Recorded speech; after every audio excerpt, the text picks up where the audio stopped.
nations. Parce que c'était des prophètes qui sont allés prophétiser jusqu'à la déportation. Aïe, aïe, aïe. C'est-à-dire, on veut venir, on a amené Israël hors de son territoire, dans le pays des nations. Il se retrouve à Babylone. Il ne se trouve pas là et il prophétise. Jérémie a été enlevé jusque là-bas. Ézéchiel aussi, il est allé prophétiser chez les nations. Et pourquoi on a appelé qu'ils étaient des prophètes des nations. Mais quand quelqu'un se nomme aujourd'hui, je suis prophète des nations, c'est un menteur. Avec un don puissant de mensonges. Lui-même, c'est un cadavre. Une pourriture. Les arbres d'automne. Des fois morts et déracinés.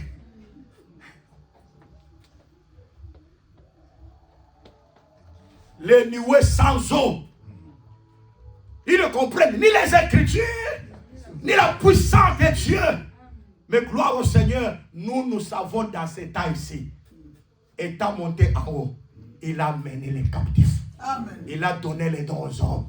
Il a donné les uns comme apôtres, comme prophètes, évangélistes, docteurs et pasteurs, pour le perfectionnement de saints. Je vous le dis dans la vérité, aujourd'hui, il n'y a pas un apôtre majeur. Le seul apôtre majeur, c'est le Seigneur Jésus.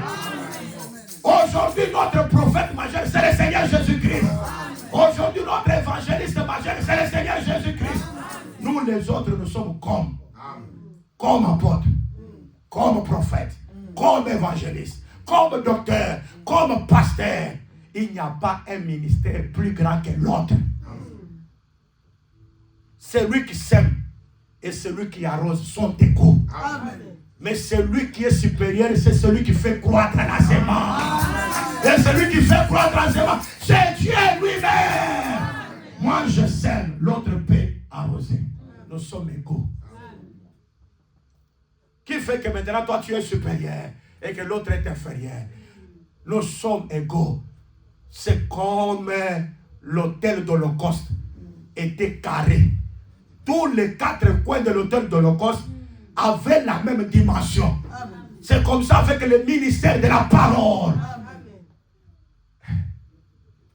Ça a la même dimension. Il n'y a pas plus personne qui dise non, non, c'est moi qui suis. Non, non, non, non, non. C'est lui qui a fait de Pierre l'apôtre des Juifs. Il a fait aussi de moi l'apôtre des non-Juifs. Quand Pierre aussi regarde, il dit, pour la grâce qui a été confiée à notre bien-aimé frère Paul, la sagesse qu'il a, les gens mal affermis, tordent les sangs des écrits. Celui-ci glorifie l'autre. Et l'autre voit aussi le ministère de l'autre. Et glorifie Dieu à cause de cela. C'est la reconnaissance des grâces qui est très importante. Mais si tu n'as pas la grâce, nous allons dire que frère, en réalité tu n'as pas la grâce. Et nous voulons que l'église parisienne comme l'église d'Éphèse. Apocalypse chapitre 2, verset 2. Toi, tu as éprouvé ceux qui se disent apôtres, mais qui ne le sont pas. Et tu les as déclarés qu'ils sont menteurs. L'église doit voir le discernement de comprendre. Celui-ci, il est de Dieu et celui-ci n'est pas de Dieu. Amen. Parce qu'aujourd'hui, tout le monde est devenu flatteur, même de faux. Je vous dis, si vous êtes flatteur d'un faux ministre, tu iras en enfer. Amen. Ah, il ne m'attend pas. Amen. Quand tu dis à l'homme, toi tu es pasteur, mais il ne l'est pas, tu iras en enfer. Amen. Parce que tu n'as pas confessé la vérité. Amen. Gardez votre identité, même si vous êtes à Babylone. Daniel et ses compagnons, ils ont gardé leur identité. Ils ne pouvaient pas se mêler à manger des nourritures là. Parce qu'elles étaient des brebis. La brebis ne mange pas la viande, mais la brebis consomme des légumes. Vous savez que nous sommes des brebis. Nous allons marcher sur les pas du berger. C'est la chose la plus importante. Quand j'étais une masse informe, vie, toi tu me connais, mais tes yeux étaient braqués sur moi. Et c'est très important. Jérémie 4.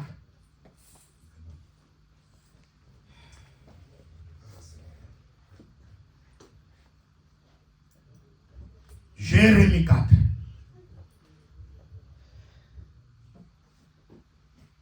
Vous êtes?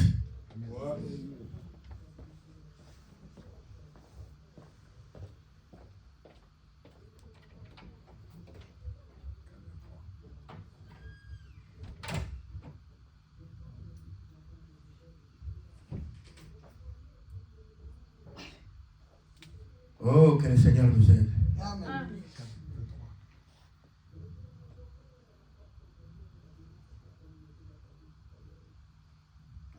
Jérémie. Attendez un petit peu.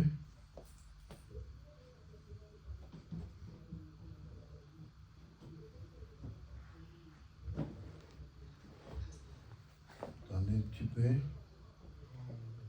Jérémie, chapitre 4, versets 22 à 23. Je vais lire cette écriture, c'est très important. Je vais lire cette écriture, elle est très très très importante. Certainement mon peuple est fou. Hein? Ça c'est Dieu qui parle, non? Il parle à Israël, non? Il dit que c'est mon peuple, il est fou, fou. Hein? Quand vous voyez Dieu parle de quelqu'un, il est fou. Vous connaissez dans la Bible, il y a un fou, non? Le fou de qui? C'est un peuple. Donc, quand vous voyez un fou, oh, il est fou de Gadara, il vit dans les cimetières, il est comme ça. Non, non, c'est tout un peuple. Mais qui déclare que ce fou-là, c'est un peuple? Mais c'est Dieu. Il dit, mon peuple était fou. Pourquoi il est fou?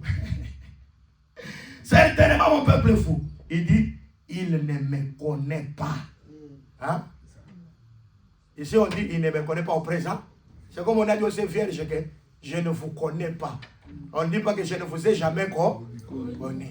Mais on dit, je ne vous connais pas. C'est-à-dire, celui qu'on ne connaît pas, c'est un fou.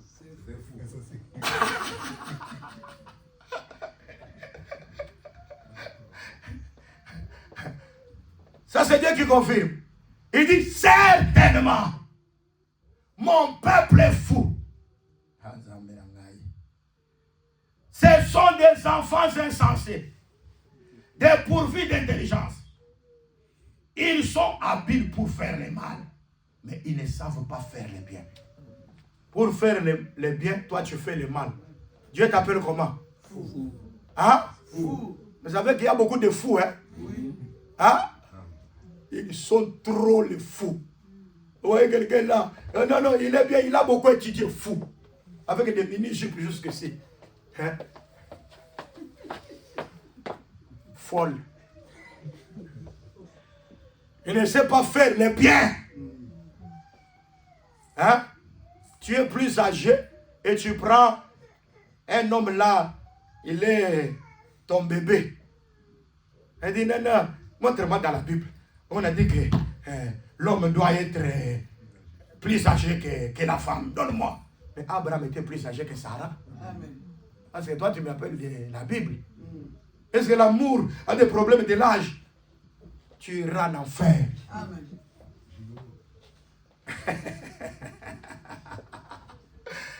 Certainement, mon peuple est fou.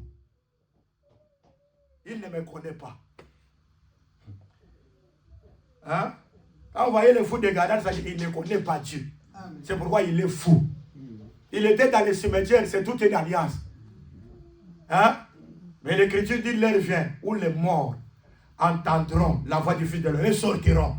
C'est-à-dire qu'il ne connaît pas Dieu, mais il vit dans l'alliance de la mort, dans les cimetières, dans une alliance de mort.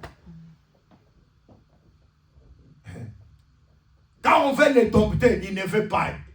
Dans tous les temps de la loi, nous n'étions pas domptés par quoi que ce soit. On ne pouvait pas être flexible à la parole. Et moi, Jésus doit quitter de l'autre bord pour venir à l'autre bord. Je vais vous dire la vérité, l'autre bord aussi c'est l'éternité. Il a quitté l'éternité et quand il l'a traversé, il est venu dans le temps. Il t'a croisé, toi tu étais dans le cimetière. Parce que tu étais un fou. Tu ne connaissais pas l'Éternel. Hein? Et pourquoi il a pitié de toi? Amen.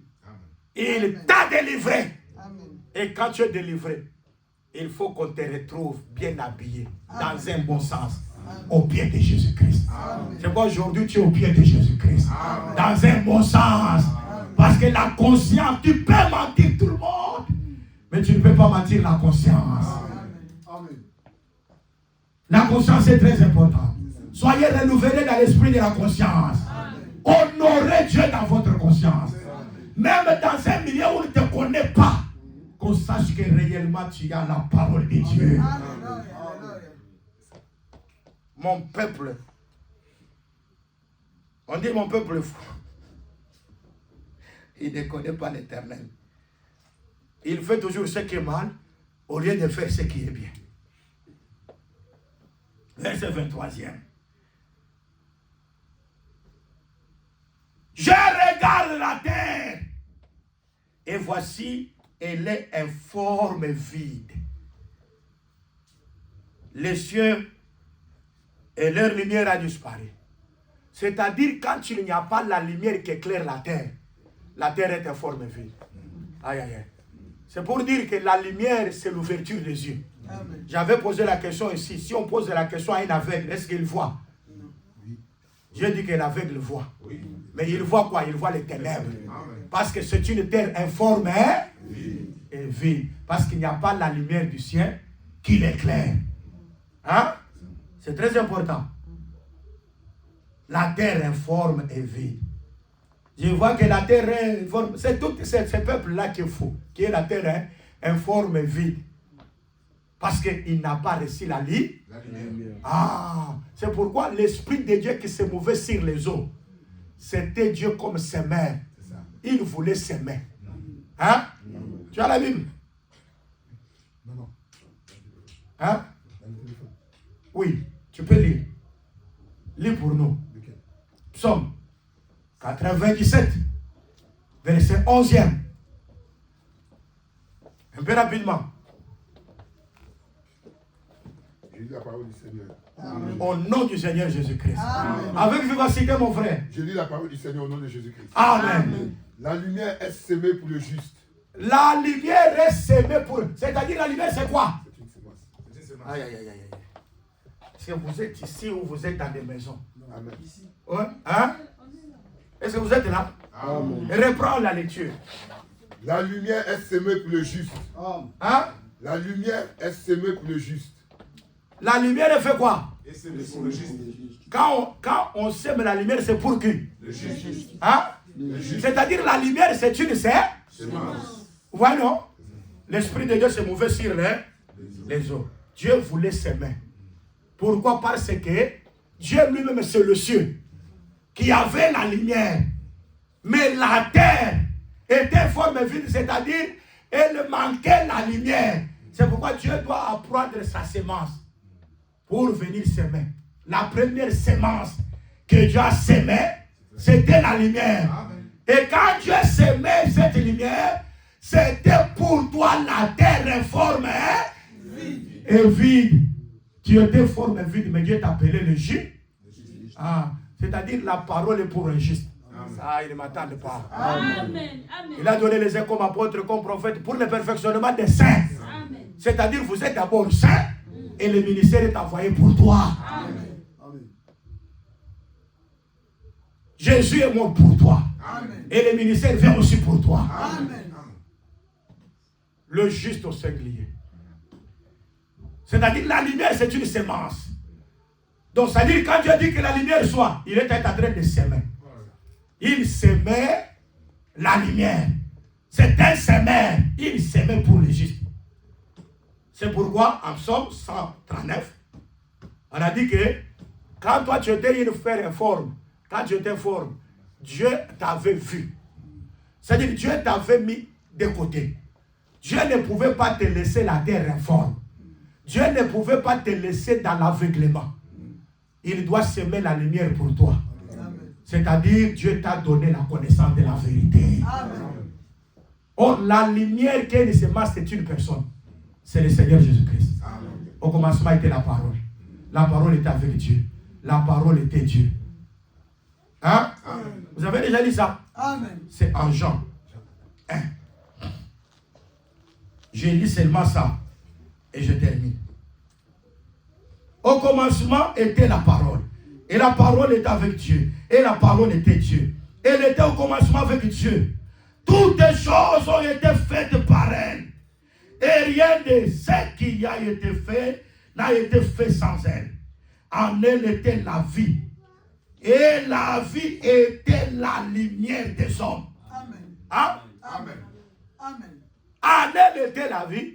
Et la vie était la lumière. C'est-à-dire, cette même parole était vie. Et cette vie, c'est la lumière des hommes. Est-ce que vous m'entendez? Amen. Ah. Elle a été donnée. Elle est venue chez les siens. Les siens ne l'ont pas reçue. C'est-à-dire, cette lumière est venue. Israël a rejeté la lumière. Jusqu'aujourd'hui, Israël, c'est une terre informe. Hein?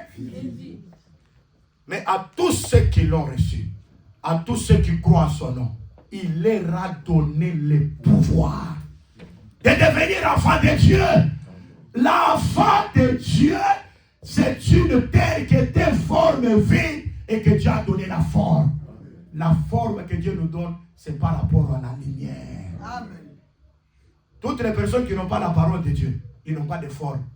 Ils peuvent avoir beaucoup d'argent, mais ils n'ont pas de forme. Amen. Ils peuvent beaucoup voyager, ils n'ont pas de forme. Amen. Ils n'ont pas de sens d'être. Mais quand vous avez la parole, vous avez un bon sens. Amen. Quand vous vous absentez au culte, vous comprenez que j'ai péché contre Dieu. Amen. Parce que vous avez le sens. Hein? Quand vous ne donnez pas les offrandes, vous savez que je fais ce qui est mal. Est-ce que vous comprenez? Amen. À moins que tu manques. Mais si tu ne manques pas, tu ne donnes pas. C'est-à-dire, en réalité, tu es une terre informe. Hein? Si vous avez quelque chose à faire du bien et vous ne le faites pas, vous commettez un péché. Soyez dans la justice de Dieu. Faites ce qui est bien. Et la parole sera la lumière, sera la vie, la lumière pour tous les hommes. Pour aujourd'hui, que Dieu bénisse sa parole.